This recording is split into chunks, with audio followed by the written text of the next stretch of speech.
Gold trusted gold buyers. మీరు తాకట్టు పెట్టిన బంగారాన్ని విడిపించి ఈ రోజు ఉన్న మార్కెట్ ధరకు కొనబడను. తర్వాత బిల్లా ఓకే. అంటే బిల్లా అనేది కూడా అంటే ప్రభాస్ చిన్నదేగా చిన్న రోలే, బట్ ప్రభాస్ సినిమాలో ఆయన తోట చేసిన సినిమా తోటి మళ్ళీ కుదరలే. ఓకే. రాజాసాబులో ట్రై చేయలేదా? రాజాసాబులో అడగలేదా? రాజాసాబులో అడిగా, మారుతి గారిని ఎందుకు అడగ, మారుతి గారు మాకు లేదు ఎందుకో అది అందులో ఏం దొరకలేదు. అంటే బిల్లాలో మీకు ప్రభాస్కి ఏమైనా కాంబినేషన్ సీన్లు ఉన్నాయా? కాంబినేషన్ సీన్ ఉంటుంది. కాంబినేషన్ సీన్ ఎలా అనిపించింది ప్రభాస్ గారితో అప్పుడు యాక్ట్ చేయడం? అప్పటికి ప్రభాస్ గారి గురించి ఇప్పుడు నేను కొత్తగా చెప్తే అంత ఇన్ని కోట్ల మందికి ఇండియా బయటగా డార్లింగ్ అయినా. మీరు యాక్ట్ చేయడం 4వ సినిమాకు 5వ సినిమాకు చేసే వచ్చింది నాకు కొంచెం. ఆయన సునీల్ ఒకసారి ఏదో షూటింగ్లో ఉంటే ప్రభాస్ గారితో మాడాలంటే ఒకసారి ఫోన్ ఇచ్చాడు. అలా రిసీవింగ్ బాగుంటుంది ప్రభాస్ గారు. అది ఇంకా ఆయన గురించి మాట్లాడలేదు. మామూలుగా అతనితో లంచ్లో కూర్చున్న డిన్నర్ అది వేరుగా. ప్రపంచంలో ఎన్ని రకాల ప్రపంచంలో అన్ని ఫుడ్లు పెట్టేసి ఎన్ని అవైలబిలిటీ ఉంటే అన్ని రకాలు, అదొక రకమైన చాలా బాగా మాట్లాడతాడు అందరితో. అది అంటే ఈ సినిమా ప్రభాస్ గారి ఫుడ్ కంటిన్యూస్గా 15 రోజులు తింటే స్టంట్లు ఏం చేసుకొచ్చాను. అబ్బా ఇంకా అసలు ఆ ఫుడ్ అది వెరైటీ ఫుడ్స్ ఉంటాయి. అంటే మీరు అంటే ఈ కొత్త బంగారు లోకం సినిమా తర్వాత మీరు అన్నట్టుగా అవకాశాలు ఏమైనా వెయిట్ చేశారా? వెంటనే చాలా ఆఫర్లు వచ్చేసాయి. 2008 కదా, 9లో ఆ 3-4 సినిమాలే చేశా. 10 నుంచి సంవత్సరానికి 10-12 సినిమా మూవీస్ చేసుకుంటా.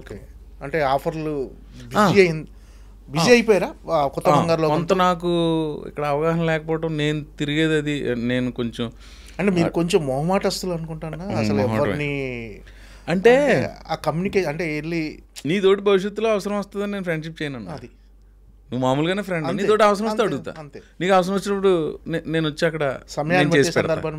బట్ నీ తోటి భవిష్యత్తులో అవసరం వస్తుందని మటుకు ఫ్రెండ్షిప్ చేయలేను. అలా పెంచలేదు, నేను అలా పెరగలేదు, అలాంటి కుటుంబ నేపథ్యం నుంచి కూడా రాలేదు.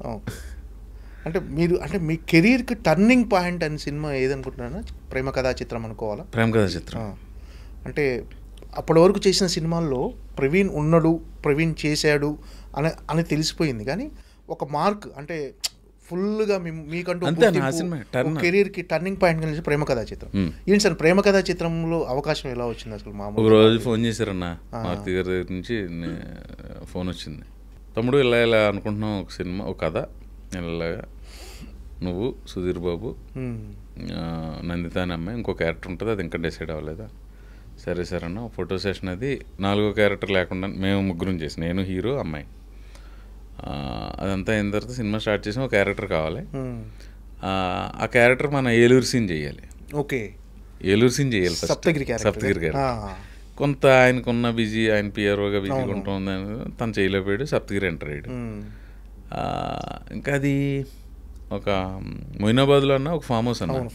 రోజు 6కి స్టార్ట్ చేయడం, 5:30కి వెళ్ళడం, మేకప్ వేసుకోవడం, ఏదో స్నాక్ ఇచ్చి తినేసి 6కి స్టార్ట్ చేస్తే దంచి కొట్టుడు అన్న, దంచి కొట్టుడు, వేర కొట్టుడు, నాటు కొట్టుడు అన్నట్టు 10కి బ్రేక్, మళ్ళీ 11, 2, ఒక్కొక్కసారి 5 వరకు 2-3 రోజులే అలా చేసుకుంటూ వెళ్ళామన్నా. సుధీర్ బాబు కూడా బాగా ఒక అరగంట ముందర ప్రవీణ్, ఆయన కారు ఉన్నది, ఆ వైట్ కలర్ కారులో కూర్చొని మేము ప్రాక్టీస్. ఇంక మా సప్తగిరి అయితే ఇంకా ఆడి దబిడి ఆడు ఎక్కువ రకంగా చేసేవాడు, ఆడిని అడ్జస్ట్ చేసుకుంటూ అలా వెళ్ళాం. లాస్ట్కి వెళ్ళేసరికన్నా ఫైట్ లేదు. రోజు నేనే అన్నా, సార్ ఆ విలన్స్ ఉన్నారు కదా ముగ్గురు, హీరో కొట్టినట్టు పెడితే చిన్న భోజనం తర్వాత మజ్జిగ లేకుండా భోజనం వేసినట్టు ఉంటుందేమో, ఫైట్ ఉంటే బాగుంటుంది అంటే అవునా అని ప్రొడ్యూసర్ అయ్యి మాట్లాడాను. ఒక 2 days ఫుల్ నైట్లు ఫైట్ తీశారు.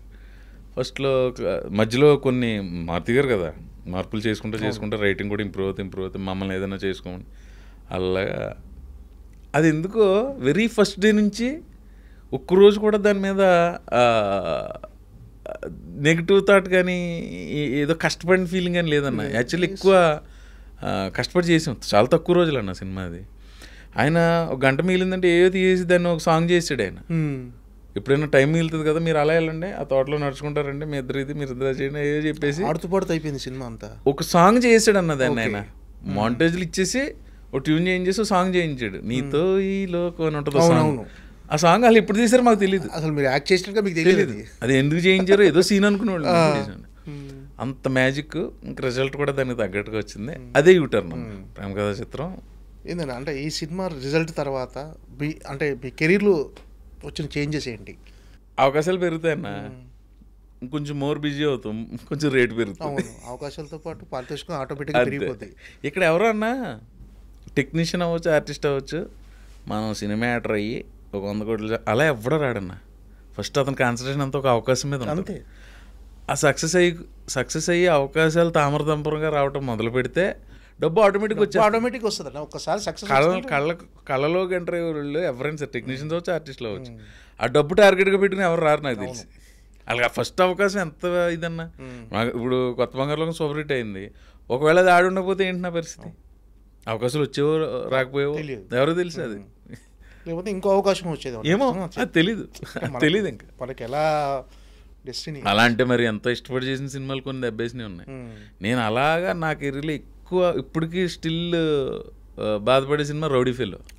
చాలా ఇష్టపడి చేసాను. నెగిటివ్ షేడ్స్ ఉంటాయి కదా క్యారెక్టర్, నేనే పిఆర్ చేసేది. అవును, నాకు ఆ సినిమా చాలా ఇప్పటికి అంతే. ఎందుకంటే అంత అలా ఇప్పుడు ఉందన్న. ఇప్పుడు మామూలుగా బయట మనం అందరం మాట్లాడుకుంటున్నట్టు జనం సైకాలజీ ఎలా ఉంటుందో మనం చెప్పలేము. ప్లస్ మనం ఇలా చేయండి అని వాళ్ళకి చెప్పడానికి మనం సరిపోం. కొత్త సినిమా వస్తుంటే ఓటీటీలో చూస్తున్నారు, రిలీజ్ చేస్తుంటే థియేటర్కి వెళ్ళి చూస్తున్నారు. 10 ఏళ్ళ క్రితం సినిమా ఖలీజా సినిమా అప్పట్లో నాకు అదే మంచి సినిమా, ఈ సినిమా ఆడకపోవడం ఏంటి అనిపించేది. మొన్న రిలీజ్ అయ్యి దొల్లగొట్టేసింది సినిమా. దొల్లగొట్టేసింది అసలు. అది థియేటర్లో కంటే టీవీలో ఎక్కువ టీఆర్పీలు అన్న. టీవీలో అన్నిసార్లు చూసిన తర్వాత కూడా థియేటర్లో అంత రెవెన్యూ చేసిందంటే మరి అంటే మరి ఎవరిని అడుగుతావు అన్న, అప్పుడు ఎందుకు చూడలేదు అని ఎవరిని అడగలేం కదా జనాలకు. అంతే అది జనాలకు. మొన్న బైరోంకి వెళ్ళినప్పుడు రోహిత్ గారు కలిస్తే, నా రోహిత్ గారు ఇది రిలీజ్ ట్రై చేయొచ్చు కదా అని నేనే అన్నాను. అవును అనుకుంటున్నాం, ఒక ప్రపోజల్ ఉందని ఏదో అన్నాడు ఆయన. అవును, అది కృష్ణ చైతన్య గారి డైరెక్టరు. బాగా అంటే సినిమా బాగుంటుందన్న. కొన్ని మీరు అన్నట్టుగా కొన్ని సినిమాలు ఆడకపోతే మన క్యారెక్టర్ బాగుంటుంది, మనం ఎంతో ఎక్స్పెక్టేషన్ పెట్టుకుంటాం ఆ సినిమా మీద. అలా ఆడకపోయినప్పుడు ఏంటి డిసప్పాయింట్ అవుతారా? గ్యారంటీగా డిసప్పాయింట్ అన్న, గ్యారంటీగా డిసప్పాయింట్ అవుతాం. ఒక 2 నైట్లు సరిగ్గా నిద్ర పట్టదు. ఇంకోటి అన్న, నాకు తెలిసి చాలామంది ఆర్టిస్టులు ఫేస్ చేసేది, వస్తే గ్యాప్ వస్తుంది అన్న ఒక 1 వారం రోజులు. ఎప్పుడు తర్వాత వరుసగా 2 సినిమాలు వస్తాయి, ఏదో ఒకటే చేయగలం. అంత రెండిట్లో ఏదో ఒకటే చేయగలం. ఏది చూస్ చేసుకోవాలన్నా తెలియదు కదా మనకు. అప్పుడు ఒకటి చేసుకుంటాం అంతే. 2 హిట్ అయిపోతే నాకు ఎలా ఉంటుందంటే, బీయింగ్ అన్ యాక్టర్, నాకు 100 సినిమాలు రిలీజ్ అయితే 99 హిట్ అయిపోవాలన్నా. అంతే, 100%. అది కోరుకోపోతే ఇక్కడ ఎలా ఉంటాం? సో 2 హిట్ అయిపోతే ఓకే అన్న. నువ్వు సెలెక్ట్ చేసుకున్నది హిట్ అయ్యి నువ్వు వదిలేసింది యావరేజ్ అయినా కూడా ఓకే. ఇది పోయి అది హిట్ అయిందంటే ఆ డెసిషన్ తీసుకున్నందుకు మనల్ని మనమే తిట్టుకుని అబ్బా ఇంకా అది ఒక్కొక్కసారి అలాంటి సిచ్యువేషన్. అంటే నేను 2 ఆడేసినట్లో ఉన్నానేమో, నేను ఫేస్ చేయలేదు. కానీ అలా లేదు అలా రిజెక్ట్ చేసింది ఏమి రిజెక్ట్ చేసే పరిస్థితి కూడా రాలేదు. ఏదో కింద మీద పడి చేసుకుని చేసాం.